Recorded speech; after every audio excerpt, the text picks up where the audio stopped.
हा वृक्ष रुजवला, वाढवला आणि त्याचा आता वटवृक्षामध्ये ज्या म्हणजे आपल्या सर्वांच्या सहकार्याने वटवृक्ष होतोय ते आपल्या मंडळाचे कार्याध्यक्ष आदरणीय आपल्या सर्वांचे मित्र रोहितजी खरगे यांची अखिल मराठी पत्रकार संघ पिंपरी चिंचवड अध्यक्षपदी नियुक्ती झाल्याबद्दल आपल्या जुन्नर तालुका मित्रमंडळातर्फे त्यांचा यथोचित सन्मान आपल्या सर्वांच्या उपस्थित आणि साक्षीने या ठिकाणी संपन्न होत आहे। अधिकच न बोलता त्यांना मी पुढील मंडळाचे कार्याध्यक्ष तसेच जुन्नर तालुका मित्राचे संस्थापक मान्य रोहितजी खरगे साहेब, खरं तर आज त्यांचा या ठिकाणी सत्कार करणं अतिशय म्हणजे दुधामध्ये साखर असा हा योग आहे।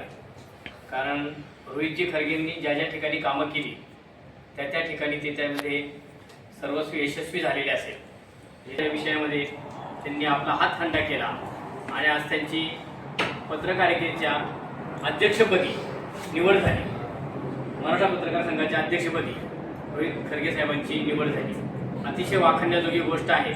आपल्याचा एक माणूस यशाच्या उंचीवरती जात असताना निश्चितच आपल्या सर्वांच्या त्यामागे मोलाची साथ आहे, आपल्या सगळ्यांच्या भावना आहेत आणि त्या भावनेच्या रूपातून आपण ऋण तर फेडू शकणार नाही, परंतु आज मंडळाच्या वतीनं त्यांचा या ठिकाणी यथोचित सत्कार करणं म्हणजे आपल्याच माणसाचं आपण कौतुक करणं हे निश्चित गरजेचं आहे।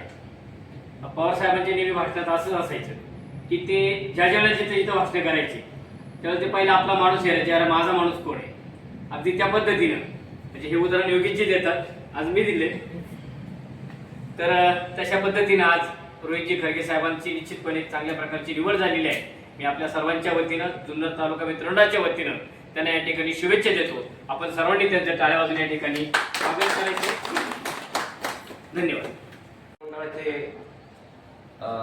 कार्याध्यक्ष, संस्थापक आणि खरं तर जुन्नर तालुका मित्रमंडळाला पुढे घेऊन जाणारे रोहितजी खरगे आज त्यांना पिंपरी चिंचवड मराठा पत्रकार महासंघाचे ते अध्यक्ष झाले। त्याच्यामुळं आपण इथे त्यांचा सत्कार करायचा, आपली मिटिंग होती आणि मिटिंगच्या नंतर त्यांचा सत्कार करायचा असं ठरलं होतं आणि त्या पद्धतीने आपण त्यांचा आज इथे सत्कार करत आहोत। रोहित खरगे यांनी जुन्नर मंडळासाठी देखील भरपूर अशी कामं केली आणि त्या कामांमध्ये त्याचं यश आज आपल्याला दिसते। आज जुन्नर तालुका मित्रमंडळ आज इथपर्यंत आले। 2000 सालापासून तर आतापर्यंत रोहित खरगे हे मंडळामध्ये आहे।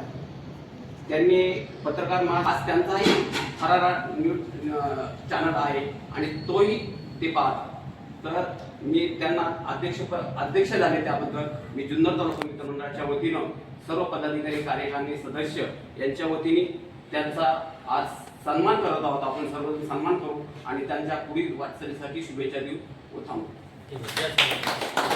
सातत्याने सामाजिक कार्याची आवड असणारा माणूस, एक समाजसेवक, एक स्वयंसेवक म्हणून आपण त्यांना पाहिलेलं आहे आणि जुन्नर तालुका मित्रमंडळाच्या कामात त्यांनी खूप चांगलं हे केलं आणि त्यांच्याविषयी मला काही महत्त्वाच्या गोष्टी ह्या वाटतात। मी याच्या आधीच्याही काही भाषणांमध्ये सांगितलं आहे की आपल्या एखाद्या माणसानं नेतृत्व करत असताना सगळ्यात चांगली गोष्ट कोणती असते त्याच्या कर्तृत्वातली। तर कोणत्या संघटनेचं, संस्थेचं, कशाचं नेतृत्व करताना कर्तृत्वातला सर्वोत्तम सर्वोच्च बिंदू काय असतो तर माझ्या नंतर ह्या संस्थेची आणि संघटनेची वाटचाल चालू ठेवणारा आणि आदर्श काम करणारा माणूस मला तयार करता आला। या दृष्टीने चांगली माणसं घडवण्याचं काम त्या माणसाने केलं। याच्याविषयी त्यांच्याविषयी आपल्या मनात, सगळ्यांच्या मनात खूप आदर आहे आणि ज्यावेळेस करोनाचा काळ होता त्यावेळेस त्यांनी म्हणजे स्वतःला करोना झाला त्याच्या जस्ट आधी ते सातत्याने त्यांचं न्यूजचं काम करत होते, रिपोर्टरचं काम करत होते आणि कुठं कोविड सेंटरमध्ये काही त्रुटी आहेत किंवा कुठं स्मशानभूमीत काही कमतरता आहे का याचं सातत्याने लोकांसमोर मांडणे आणि यंत्रणेला जागेवर ठेवणे, धारेवर धरणे हे त्यांचं काम चालू होतं। दुर्दैवाची गोष्ट त्याच्यानंतर 8 दिवसात त्यांना करोनाची लागण झाली आणि शेवटच्या स्टेजला जाऊन अतिशय कठीण प्रसंगातून ते वाचले आणि ते बरे झाले. त्यानंतर दुसऱ्या लाटेमध्ये मातोश्रींचं निधन झालं. ही अतिशय धक्कादायक गोष्ट त्यांच्या म्हणजे आपल्या सगळ्यांना होती. आणि त्यानंतर करोनाचा कालखंड 2021ला आय थिंक मातोश्री गेले असतील, 20ला तुम्ही आजारी, 21ला आईचं निधन आणि 2023-24 मध्ये त्यांना थोड्याशा दुर्धर आजाराला आणि शारीरिक अडचणींना सामोरं जावं लागलं. तर असे मागच्या 5 वर्षांमध्ये त्यांच्यावर दुर्दैवाने ओढवलेले जे काही प्रसंग आहेत ते सगळे प्रसंगातून सामोरं जात असताना प्रभाकर दादा डोमसे आणि आम्ही सातत्याने त्यांच्याशी चर्चा करत राहिलो. खरंय का, त्यांची भेटीगाठी घेतल्या. आम्हाला कधी हा माणूस खचलेला वाटला नाही. ही या माणसाची सर्वात बेस्ट मेरिट आहे. आणि म्हणजे माझ्याविषयी पाठीमागे एका व्यक्तीने असं म्हटलं होतं आमच्या मित्रपरिवारात की कितीही अडचणीतून मार्ग काढण्यात हा माणूस एक्सपर्ट आहे, तसं कितीही कठीण प्रसंगातून म्हणजे वाईट अवस्थेतून पुन्हा उठून उभं राहण्यात हा माणूस एक्सपर्ट आहे. तर हे आपल्याला शिकण्यासारखं आहे. आणि आजही म्हणजे त्यांना जी काही शारीरिक अडचण आली होती त्याच्यावर मात त्यांनी केली आणि पूर्णपणे जरी ते बरा न होणारा तो आजार आहे तरी सुद्धा आजारावर सुद्धा सातत्याने मात चालू आहे. दररोज प्रत्येक क्षणाला त्याच्याबरोबर फाईट करून जिंकून दाखवलंय. असं एकदम भारी व्यक्तिमत्व. या गोष्टी आपण सगळ्यांनी शिकण्यासारख्या आहेत. आणि आता पत्रकार संघाचे ते मराठी पत्रकार संघाचे अध्यक्ष झालेत. तुमच्या कामाच्या माध्यमातून समाजाची सातत्याने अशी सेवा होत राहू अशी परमेश्वरचरणी आम्ही प्रार्थना करतो. आणि कितीही अडचणींमध्ये आम्ही जरी तुमच्या बरोबर असलो तरी तुमची जी बुलंद ताकद परमेश्वराने तुमच्यात ठेवलेली आहे, स्वतः वाईट परिस्थितीतून पुन्हा उभं राहणे आणि लढणे, ही अशीच शेवटच्या क्षणापर्यंत तुमच्या पाठीमागे हनुमंताची ताकद कायम राहू अशी प्रार्थना करतो. थांबतो. धन्यवाद. आमचा खूप पण अभिमान आहे.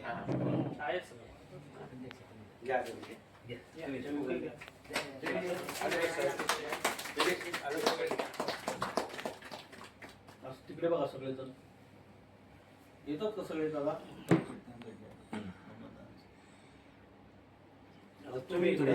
भला माणूस म्हणून पुरस्कार मिळाला त्याबद्दल मंडळाच्या वतीने हार्दिक अभिनंदन मंडळाच्या वतीनं. आणि आपल्या जुन्नर तालुका मित्रमंडळाचं यांनी चांगल्या प्रकारे काम मार्गी लावलं. बऱ्याच जणांनी आपल्या भाषणात सांगितलं की संस्थापक अध्यक्ष. हे संस्थापक अध्यक्ष काय आहे मलाच कळलं. ह्या मंडळाचे संस्थापक अध्यक्ष आदरणीय शिंदे सर, आदरणीय प्रभाकर डोमसे, मी आणि काशी साहेब आणि नंतर उल्हास आणि आदरणीय आपले महाकाळ दादा हे खरे संस्थापक आहेत. संस्थापक अध्यक्ष मी नाही, पहिली दुरुस्ती करतो.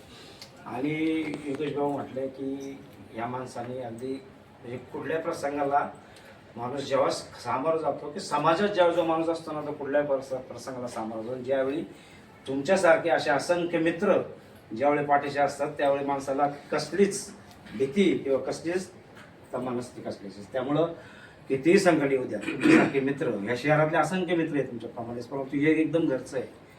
सगळे मित्रपरिवार आहेत. त्यामुळं मी कुठल्याही संकटाला यापुढेही सामोरं जाईल, कितीही संकट येऊ द्या. आणि असंच कणखरपणे मी संपूर्ण समाजामध्ये काम करत राहील. आता